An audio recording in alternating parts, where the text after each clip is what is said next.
শুভ সন্ধ্যা বন্ধুরা। এখন আমি রাত্রের খাবারের আয়োজন করছি।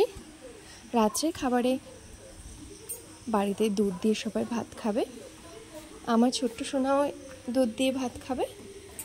দুধটা ঘন করে জাল দিই যাতে একটু আঠা আঠা হয়।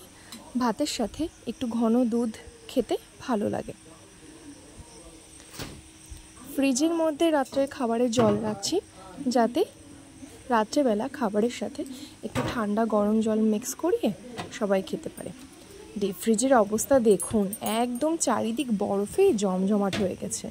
বোতলগুলো তো তোলা যাচ্ছে না, বোতল প্লেট সব বরফে জমে সাদা হয়ে গেছে। উফ, কি ঠান্ডা ভাব বেরোচ্ছে, খুব আরাম লাগছে গরমে। আমার দুধ জাল দেওয়া কমপ্লিট হয়ে গেছে।